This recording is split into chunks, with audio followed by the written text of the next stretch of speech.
Video 17, energy needs. This is Mrs. G revises food prep.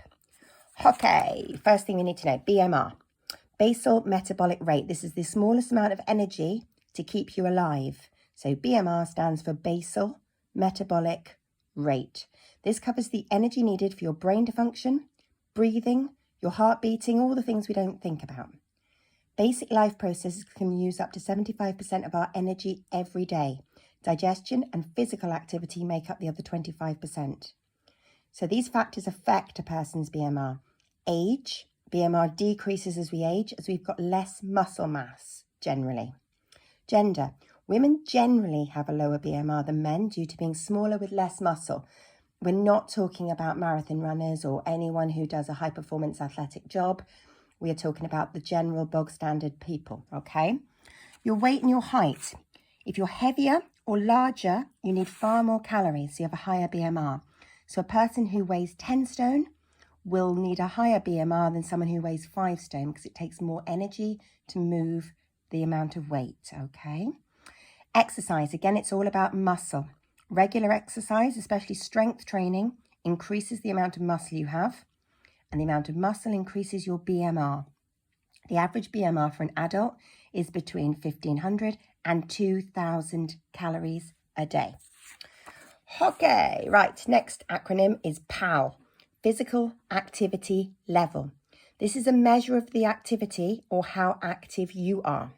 If you are active, like a competitive runner, you have a higher PAL, physical activity level, than someone with a sedentary lifestyle. If you walk to work twice, walk there and back, so that's 2 walks a day, you're doing more than people who just literally go from A to B, or drive a car or do other things. It's about your lifestyle choices. Your BMR, your basal metabolic rate, and your PAL, your physical activity level, are multiplied to give your daily energy requirements. So your daily energy requirement in kilocalories equals your BMR times your physical activity level. You don't need to know the numbers. You just need to know that that is how you work it out. Okay, energy balance. I use a seesaw to try and remember these, so it helps me. So your PAL, your physical activity level, and your BMR, if that's lower than the amount of energy you eat, amount of kilocalories you consume in your diet, the energy in kilocalories is more than your PAL times your BMR, you will gain weight, okay? Second one, energy in lower than your physical activity level times your basal metabolic rate. So if the energy in kilocalories is less than your PAL times your BMR, you will lose weight. If your PAL times your BMR is the same as energy, you will maintain your weight, so there'll be no change in your weight. So if your energy in kilocalories is the same as your physical activity level times your basal metabolic rate, you will maintain your weight. You don't need to know the numbers, you just need to understand that if energy in is more than energy out, you will gain. If energy used is more than energy in, you will lose. And if they are equal, you will maintain. That's the really important thing you need to take away from this. Okay, energy sources.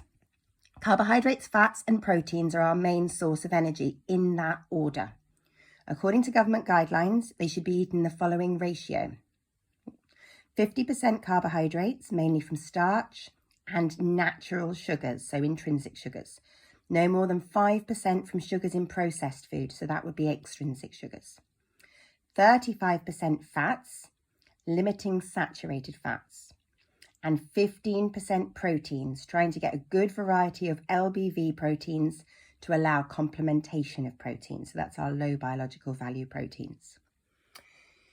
Okay, so energy is expressed at kilojoules or kilocalories, so kJ or kcal. When people talk about calories, they're actually using a shortened version of kilocalories, so kcal. 1 gram of fat is usually 9 calories. 1 gram of protein, 4, and 1 gram of carbohydrate is 4. We work out the energy value of, for example, a boiled egg by working out what's in it. So a boiled egg is 7 grams of fat. So that's 7 grams times 9 kilocalories. So that's 63. It's got 9 grams of protein. So 9 grams times 4 kilocalories gives us 36 kilocalories. And it's got 0.6 grams of carbohydrate. So that's 0.6 times 4, which gives us 2.4. So in total, the energy value of that egg, fat, protein, and carbohydrate together is 101.4 kilocalories. Okay, do we understand that? So that's the fat, the protein, and the carbohydrate all being given a value and working out the values from it. So when we put that in, we have got to walk off 101 calories if we want to maintain our weight. If we want our weight to gain, we don't do anything. If you want to lose, then we have to use more than that 101.4 calories. Okay, reference tables and nutritional data. There's lots of nutritional data available for energy and nutritional values. Packaged foods have to include nutritional labels on their packaging by law, and we'll talk about more when we do packaging. Reference tables are found in books or online. Nutritional analysis software is available on a computer. Explore Food is a really good example of this. If you want to look at that more, I would recommend http://explorefoodfactoflife.org.uk. Thank you very much.